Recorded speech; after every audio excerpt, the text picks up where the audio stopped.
যেই নবীর জন্য করতে পিপিলিকা পর্যন্ত পাগল, যেই নবীর জন্য গাছ পাগল, মাছ পাগল। শুধু তা না, সমস্ত ফেরেশতারা আমার মাওলা পাকের আশিক, আর আমার আল্লাহ নিজেই আমার নবীর আশিক। ওগো নবীর উম্মতেরা হইয়া দিশা হারা, কুরআন হাদিসের চলো যখন যাহা চাই মনি। নবী বিনে কে তরাবে ফুলসিরাত মিজানে, নবী বিনে কে তরাবে ফুলসিরাত মিজানে। নবী আমার জীবন বরে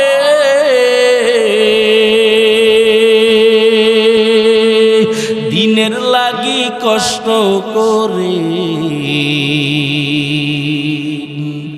দান্দানা শহীদ করিলেন উহুদেরই ময়দানে। নবী বিনে কে তরাবে ফুলসিরাত মিজানে, নবী বিনে কে তরাবে ফুলসিরাত মিজানে। এমন এতিম নবী আমার,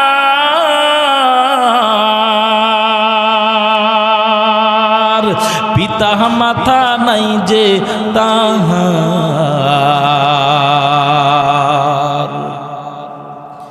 এমন এতিম নবী আমার,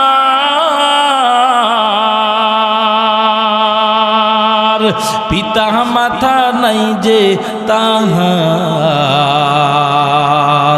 তারপরেও কত মারা মারলো তাকে দুশ্মনী। নবী বিনে কে তরাবে ফুলসিরাত মিজানে, নবী বিনে কে তরাবে ফুলসিরাত মিজানে। নবীর মায়া নাই কি তোমার, কেমনে দুঃখ দাও যে আবার। নবীর মায়া নাই কি তোমার,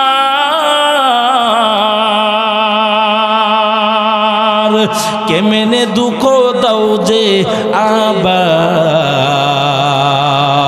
দুরুদ পর স্মরণ কর, দুরুদ পর স্মরণ কর, প্রথম গাটি কাফনি। নবী বিনে কে তরাবে ফুলসিরাত মিজানে, নবী বিনে কে তরাবে ফুলসিরাত মিজানে। আপনাদের কষ্ট হচ্ছে না? মালিক ইবনে দিনার এত বড় একজন আলেম, অনেক বড় একজন বুজুর্গ ছিল। মালিক ইবনে দিনার রাহমাতুল্লাহি আলাইহি অনেক বড় একজন আলেম ছিল। কত বড় আলেম! একদিন মাহফিলের মধ্যে বয়ান করার জন্য মানুষের সামনে যখন মাইকের সামনে দাঁড়াইলেন, মানুষের সামনে ওয়াজ করবে, শ্রোতাদের মধ্যে একজন দাঁড়ায় বলতেছেন, হে মালিক, আপনার কাছে আমার প্রশ্ন। আপনি বয়ান করার আগে, আপনি আলোচনা শুরু করার আগে আপনার কাছে একটা প্রশ্ন। আপনাকে আমি 10 বছর আগে দেখেছি, আপনি মদের আড্ডায় যাইতেন, মদ খাইতেন, নেশা করতেন, রাস্তার মধ্যে পড়ে থাকতেন। এখন এই অবস্থা আপনার কিভাবে হলো? এত বড় আলেম কিভাবে হইলেন? এই প্রশ্নের জবাবটা আপনি আমাকে দিয়ে তারপরে আলোচনা শুরু করেন। এই কথা শোনার পরে মালিক ইবনে দিনার রাহমাতুল্লাহি আলাইহি মাথাটা নিচু করিয়া দিলেন। এক পর্যায়ে মালিক ইবনে দিনার ডাক দিয়া বলতেছেন, আমি আজকে এই পথে এতটুকু আসার কারণটা কি তোমরা জানতে চাও? বলে হ্যাঁ। বলে একদিন আমি কদরের দিন, কদরের রাত্র মদের বোতলটা নিয়ে সমস্ত দোকানপাটগুলো বন্ধ, দোকানওয়ালাকে ডাইকা আমি একটা মদের বোতল কিনলাম। মদের বোতলটা নিয়ে আমি যখন বাড়ির দিকে রওনা হয়ে গেলাম, বাড়িতে যাইয়া দরওয়াজা দিয়া ঢুকলাম, তাকাইয়া দেখি আমার স্ত্রী ঘরের কর্নারে দাঁড়ায়া নামাজ পড়তেছে। আমি আমার রুমের মধ্যে চলে গেলাম, মদের বোতলটা হাতে নিয়া আমার রুমের মধ্যে গিয়ে আমার টেবিলের উপরে আমি আমার মদের বোতলটা রাখলাম। মদের বোতলটা রাখিয়া এক পর্যায়ে আমার একটা বাচ্চা মেয়ে আছে, 3 বছরের একটা মেয়ে দৌড় দিয়ে আসছে আমার রুমে। ওই টেবিলের কোণার মধ্যে ধাক্কা লাগে আমার মদের বোতলটা পড়িয়া গেল। মদের বোতলটা পড়িয়া ভাঙ্গা গেছে, মদ শেষ। এক পর্যায়ে আমি খাইতে পারলাম না খেয়ে এই কদরের রাত্রিতে আমি ঘুমায়া গেলাম। বাইরে আমার মালিক ইবনে দিনার রাহমাতুল্লাহি আলাইহি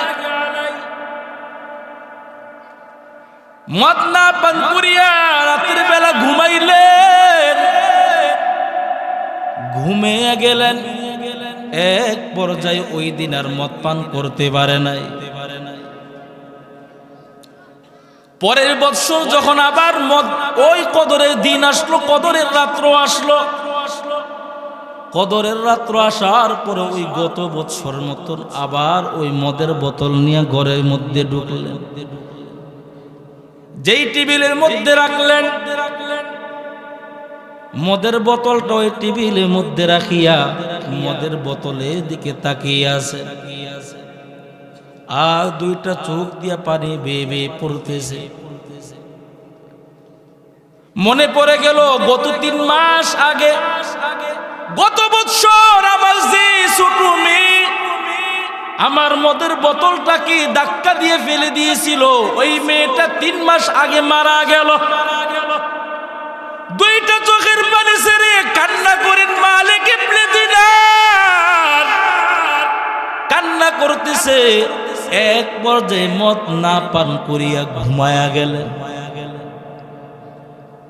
ঘুমের মধ্যে স্বপ্ন দেখতেছে মালিক ইবনে দিনারকে বিশাল বড় একটা সাপ দাওয়া করতেছে।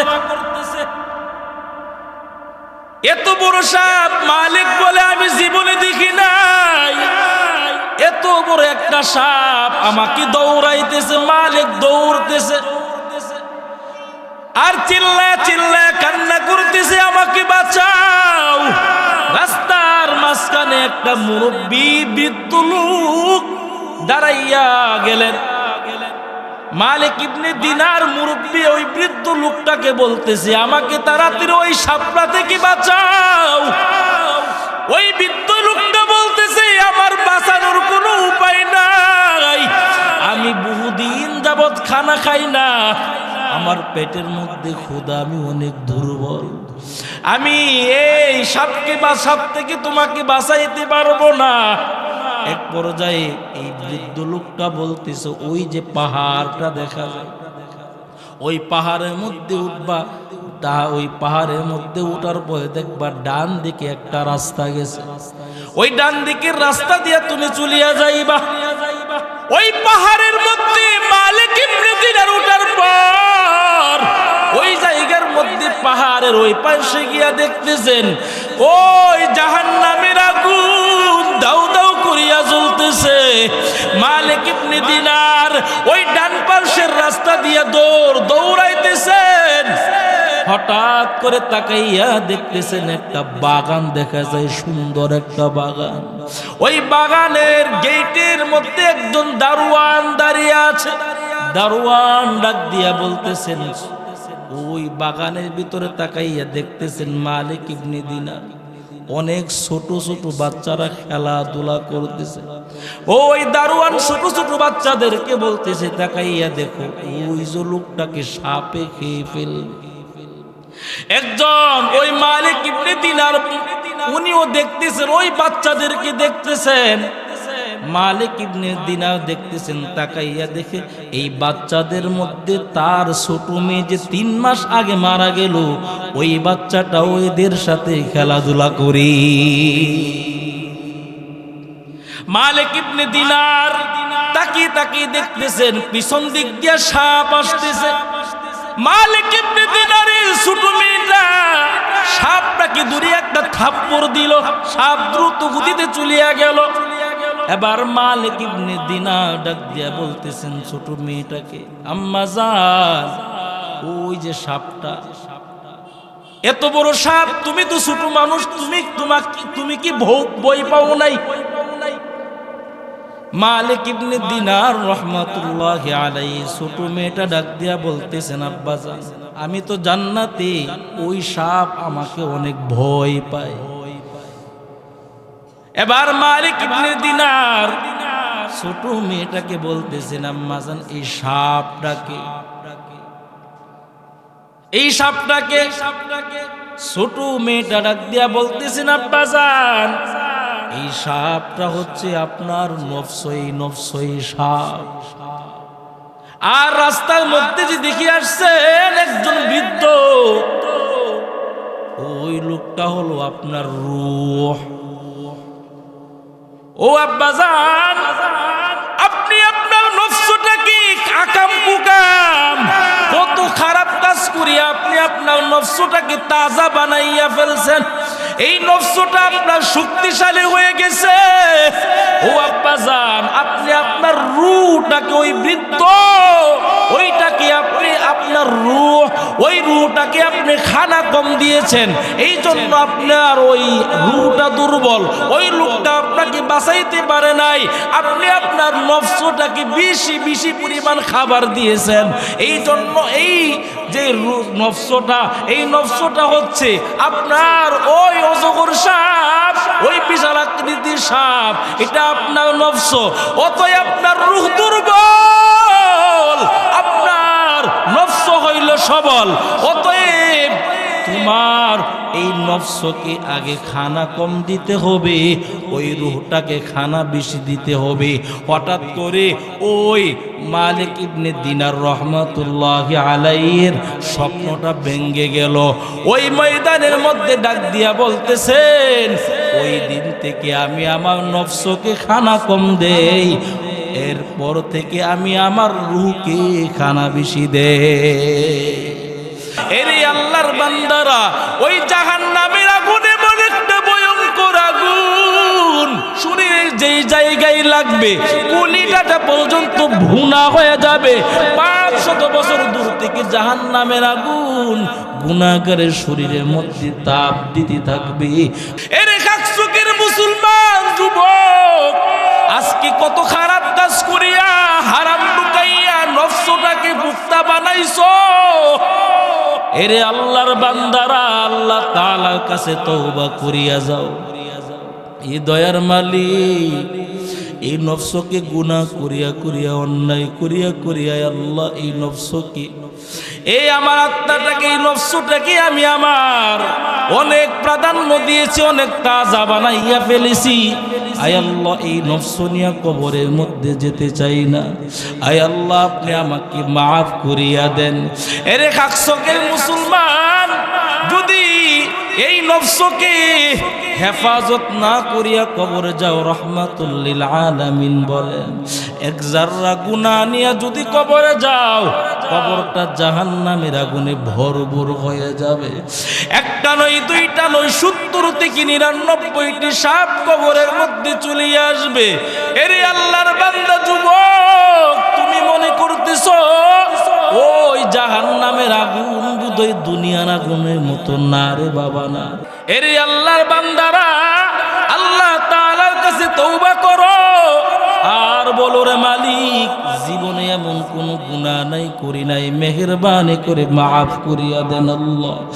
এরে আল্লাহর বান্দা খাকসকে মুসলমান, আপনাদের কাছে আর একটা বিনয় অনুরোধ রে বাবা, আপনাদের জন্য এই মাদ্রাসা হলো রহমত, এই মাদ্রাসা হলো এই এলাকার জন্য রহমত। মাদ্রাসার মধ্যে তাকাইয়া দেখো কত ছোট ছোট বাচ্চারা কত কষ্ট করে লেখাপড়া করে। এরে আল্লাহর বান্দারা, তোমরা কিন্তু এটা মনে করিও না মাদ্রাসায় পড়িয়া বুঝি আমরা ঠকিয়া গেলাম। না রে বাবা, না, আমরা কিন্তু মাদ্রাসায় পড়িয়া ঠকি নাই। আল্লাহ পাক রব্বুল আলামিন মায়ার নবী রহমাতুল লিল আলামিনের সুন্নত পড়ার কারণে, আল্লাহ তাআলার কোরআন এই মোহাব্বত করার কারণে, কোরআনকে এই বুকের মধ্যে ঢুকানোর কারণে আল্লাহ এত পরিমাণ সম্মান দান করেছেন। আমাদের মতো সম্মানিত ব্যক্তি এই জমিনের মধ্যে আর কেউ নাই। এই জন্য সন্তানকে কোরআন পড়নেওয়ালা বানান, সন্তানকে কোরআন পড়নেওয়ালা বানান, সন্তানকে মাদ্রাসায় পড়ান। এর যুবক, ও বৃদ্ধ বাবাজি, ও পর্দার আড়ালের মা, আমরা কিন্তু মাদ্রাসায় পড়িয়া ঠকি নাই। আল্লাহ পাক রব্বুল আলামিন এত পরিমাণ সম্মান দান করেছেন। কারণ হলো ওই মা বাবার কপাল বড় ধন্য কপাল, যেই মা বাবার সন্তানের পিছনে হাজার হাজার মানুষ দৌড়াই শুধু দোয়ার জন্য। ওই মা বাবার কপাল বড় দামি কপাল, যেই মা বাবার সন্তানের পিছনে হাজার হাজার মানুষ দৌড়াই শুধু এই যে রমাদান মাস আসতেছে, রমাদান মাসে তারাবির নামাজ আদায়ের জন্য।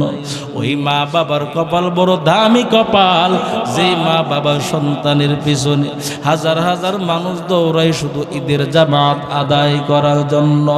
এর আল্লাহর বান্দারা, সন্তানকে কোরআন পড়নেওয়ালা বানান। আর যদি না পারেন, এই যে মাদ্রাসা আছে, মাদ্রাসার ছাত্রদেরকে, কোরআন পড়নেওয়ালাদেরকে মোহাব্বত করেন। মাদ্রাসার মধ্যে টাকা দিয়ে আপনি সহযোগিতা করেন।